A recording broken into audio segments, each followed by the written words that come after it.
Do you think, Sir Phil, that it is possible that Robert Jenrick is either preparing for, a leadership bid at some point in the Tory party, although you've said that's difficult, or preparing a sensational defection before the next election?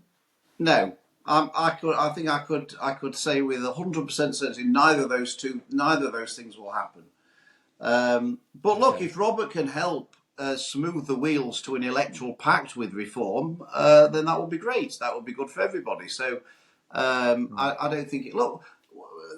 In terms of policy differences, like I say, I agree with reform on virtually everything, but that's because I'm a conservative, and I'm not going to fall out with Nigel Farage because he's in a different party. If I agree with him on lots of things, and he's a friend. Reform voters are our friends; they're not our enemies. Our enemy is socialism. That's our enemy. We've got to focus on that. But the other thing I'd say, when you're talking about big changes in ECHR and things like that, sometimes you do actually have to talk about it and plant the seeds. So I think what you might find happen is that Robert Jenrick has managed to talk about that. People have discussed it, do we, don't it? And then Kemi can follow along. For some people, it seemed too big a change straight away. In 4 years' time, I think everybody's saying, oh my goodness, why haven't we done that already? So don't think that means you're on different sides of a page. It allows you, and in politics you'll say, to set the narrative of where you're going. And I think he's doing that very well.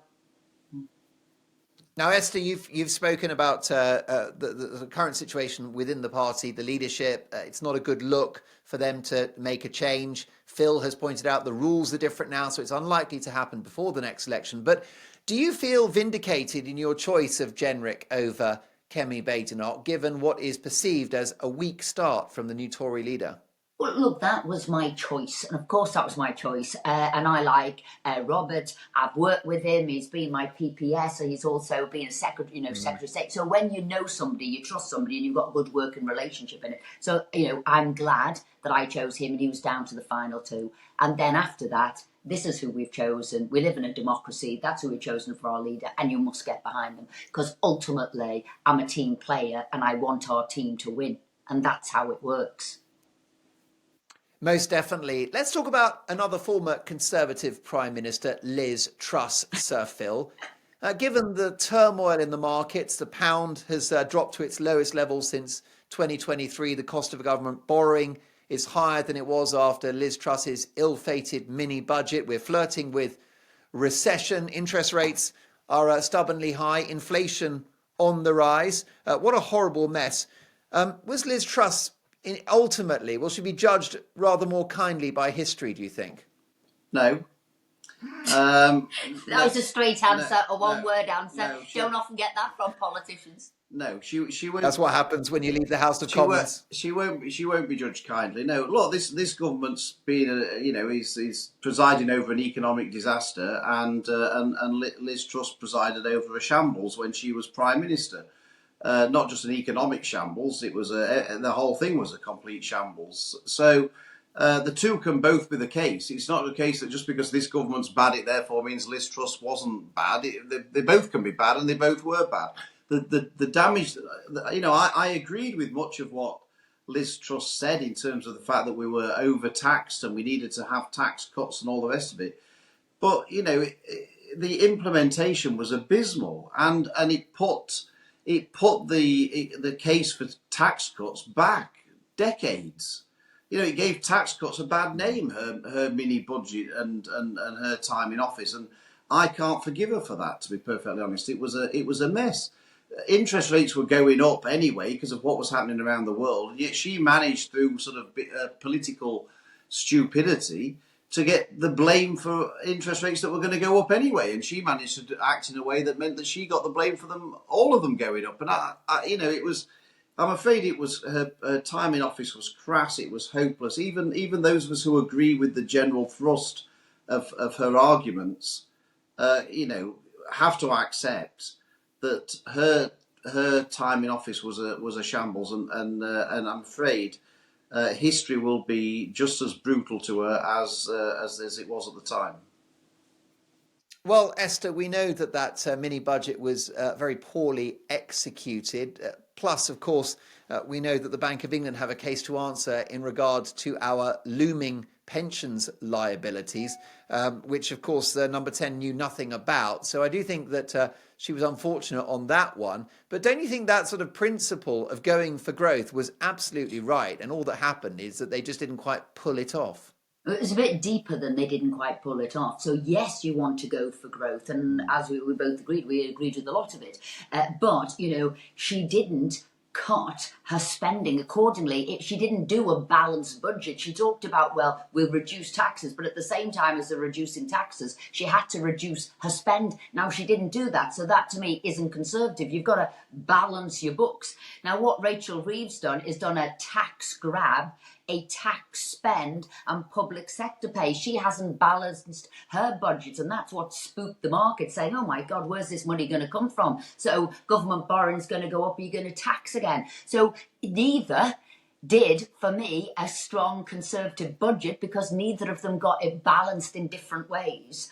But I'm afraid the corrosive effect of what Rachel Reeves has done, the destabilisation of businesses, the fact that they don't want to invest anymore, the fact that they don't want to expand and don't what we're doing, Rachel Reeves is deeply corrosive to all of society and aspiration. A quick interruption to thank you for coming over to YouTube to watch The Mark Dolan Show. But here's an opportunity to see all of my shows longer, unedited, with no ads, all for free at markdolan.com, along with lots of extra content, including bonus interviews and exclusive monologues, plus personal videos from me at home, live chats, and the chance for you to message me directly. Longer show, bonus videos, all ad-free. Just go to markdolan.com and I'll see you there. Now, Sir Phil, the Labour Party have got off to a terrible start. Like I mentioned, a litany of things. The Chagos Islands surrender, economic disaster. I mean, what a week it's been for the economy. Growth was 0.7% in January, the highest in the G7, 0.5% in July when Rishi Sunak was still Prime Minister. So you got the economic impact, the Chagos Islands, Freebie Gate, the pensioners, the farmers, private schools. I can't think of a worse start for an administration in recent political history. But is there a chance, Sir Phil, that Sir Keir Starmer will get a better feel for being Prime Minister, and that Labour, over the next 4 years, will get the hang of government? They couldn't have a worse feel for it. No, I don't think so. I think they were busted flush, to be perfectly honest. And the thing is, in politics, people make their mind up about you fairly quickly. The British people are sort of fair-minded. They'll give everyone a go. But once they've decided that you are whatever, if you're a new MP and you don't ever appear anywhere for ages, they'll decide that you're lazy. And there's nothing really you can do to change that perception once it's started. And I think the public have decided that this government is absolutely hopeless, with good reason. And I don't see how they're going to change that narrative. I really don't. I think they are a busted flush. The only way that they are, Esther, the only way they're going to survive Sir Keir Starmer, go on. Is if the Conservative-minded people, if we cut our own throats with reform and let Labour win an election with 29% of the vote or something, that's entirely possible. But that's the only way I can see Labour winning the next election, is if we allow them to win the next election. Esther, we can all agree that Sir Keir Starmer is a very ruthless and ambitious man, and an opportunist. He doesn't really have any principles. He just goes with the wind. So therefore, could he turn this around, given his lust for power? I think he could try and chuck people under the bus to save his skin. So I was always deeply aware that with the Rachel Reeves budget, his hands was never really on it. She seems to have taken the flak from the word go. However, when you get rid of your chancellor, you usually follow yourself. So I think it's a dangerous one for him to chuck her under the bus. I equally don't see anybody else on that front bench who could come over and be the chancellor, because all of them don't have any sort of business economic sort of credibility. accountability. But I think that's what he'll be looking to do. So is the guy a survivor? Does the guy seem to make sure that his fingerprints aren't on things? I think that's definitely the case. But going on, we talked about sort of what they've done to business, what they've done to farmers, what they've done to pensioners. But I look at the corrosive effect they've had on society, a new quango pretty much every week they've developed since they've been in power. So that is nobody being accountable, a lot of cost and a lot of removing away from power. A look at the sort of the schools, what they're doing there now, taking away high standards and aspiration and opportunities from people. And I see this 4-day week creeping in for a 5 days pay. I mean, they're doing serious harm, deep corrosive harm to our society. And on top of that, no deterrent for immigration, and don't want to answer any of that. And we haven't got on to Ed Miliband yet and the stuff he's Oh doing. yeah, I mean, net zero, crazy. That's probably the Well, worst of all. And that's I agree. business going offshore.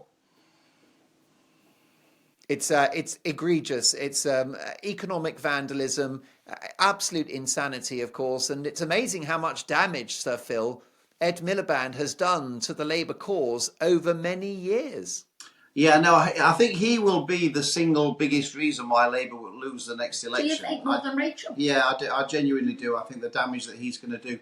I really. Got Bridget Phillips. There's quite a few. No. I think what Ed Miliband does is going to be the worst of all for the Labour government. It's it's a mess, and I don't see how it's ever. I just don't see how it's going to improve. If anything, it's going to get worse. But the interesting thing, Mark, is how sensible the British public are, because they were clearly sick of the Conservative Party at the last election, and they treated the last election a bit like a massive by-election where they felt that they were so unhappy they just wanted to get shut of the Conservatives and hang the consequences. Really, they were so angry and so annoyed. Usually, at a general election, people say, well, the current lot are useless, but when I look at the others, I don't really like the look of those, and I'll stick with what I've got. But they were so angry, they treated it like a massive by-election and just wanted to get shut. But even with that backdrop, Labour only got 33% of the vote. They got fewer votes than Corbyn had got in 2019.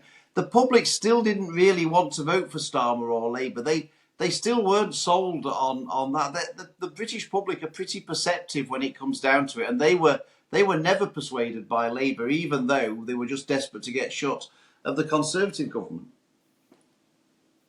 Esther, I don't know if you agree with me, but I think Britain needs a Trump-style economic and societal revolution at the next election. Are the Tories the party to deliver it? Yes, I think they are. I think it's interesting, and like I say, sometimes you've got to sow those narrative seeds where you're going and what you're up to. And I think, and I go about and speak in my constituency. I hold regular sort of ask the MP questions, and it was as if the public were taken aback by this sudden surge in wokeness, and they didn't understand this. Well, what do you mean that you were confused between what a woman and a man is, and there's genders and there's this, that, and that, and they didn't really get it. So it was like the public were caught on the hop with this, I know Labour call it progressive way of doing things, and they never really cottoned on. So now they understand. So woke needs to be chucked out the window, and they've woken up to all of that. So I do think the Conservatives now can set the stall out for what they want to do. I think you've got a receptive public who are understanding the argument now. They're seeing the harms in what's gone on. So I think it's everything will align and come together. Did you have that in your past? People would say, what do you mean? They couldn't get their head round. Where was this gender stuff? How could people choose to be a man one day, a woman the next, be in a prison? They didn't get it. Now they do. And they thought politics went bonkers for a period of time. I think you've got to think about why people voted for Trump. Why American people voted for Trump at the election, and to me it was about the economy. Well, yeah, it was about who's going to get the economy going, but I think it was a combination of that Trump's going to put America first. He'll always put the country first. He genuinely believes he wants to make the country great again, and I think they had a feeling that he'll get things done. He'll get things moving, and so I think that the lesson for Kemi Badenoch in this is that she's got to tap into that. She's got to tap into that the public are crying out for somebody who's going to get the country back on track, that's going to put the country first, and he's going to get things done. And I think if she can persuade people of those things, then she'll do very well. And straight talking and deliver on it. So you're right. They saw Trump as somebody he'd fought battles with, whether it was the the judiciary, whether it was the political establishment. He was still standing, and he stood firm to his word. I think there's an element of that, isn't it? Isn't slip sliding and try and apologise and agree with everybody. You've got to say, this is our path, and we're now going to sail it for the good of the country. Although, Esther, if the Tories are going to do that, they've got to make sure that it's not Reform UK and Nigel Farage who sort of occupies that territory. Those who feel politically homeless, those who want a political and economic and societal revolution. At the moment, Nigel Farage is very much offering that to voters, which is why they're supporting him.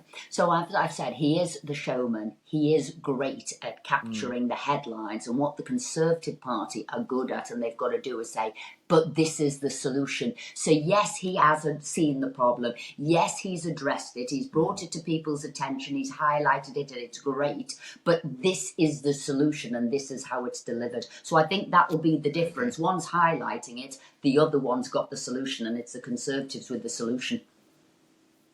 Now, before I let you go, and I'm so delighted to have you on the show, I've always been very fond of both of you and an admirer of both of you as politicians. I agree with you most of the time, and I'm delighted that you joined me for this all the time. Brand new... It's not all; it's most of the time. I want to know what he doesn't agree with us, but that's another show. I know. I can't just completely acquiesce, have I? I've got to. I'm sure, because that's the point, right? No two people think the same things, and you'll both have your own political differences, even though you are married and very happily so. What about that change that happened in July? Of course, Esther, you're still a popular serving member of Parliament and outgoing in your case, Phil. Has that been a difficult transition, Phil? No, not really, actually. In many respects, you think it might be, because the danger in Westminster is that you become institutionalised. And I've seen lots of people become institutionalised. And it's very easy to do. And, being an MP, it takes over your life. It's, you're never off duty. It's 7 days a week.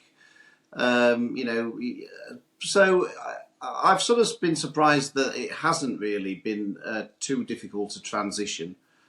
Maybe sort of having half my foot in the camp with Esther maybe helps. I don't know, but no, I haven't found it difficult. It's been easier than I anticipated. There are certain things that I miss. Being an MP is the best job in the world. Having a platform to speak out about things about which you feel strongly is an immense privilege, and I loved every minute of it and wouldn't have changed it for the world. But the people of the Shipley constituency showed typical good sense in thinking he's run his race, he's had his chance, and it's time for somebody else. And I always said I would accept and respect the verdict of the Shipley constituency, and they're very sensible people, and I'm sure they made a sensible, logical decision, even though it was at my cost. But no, I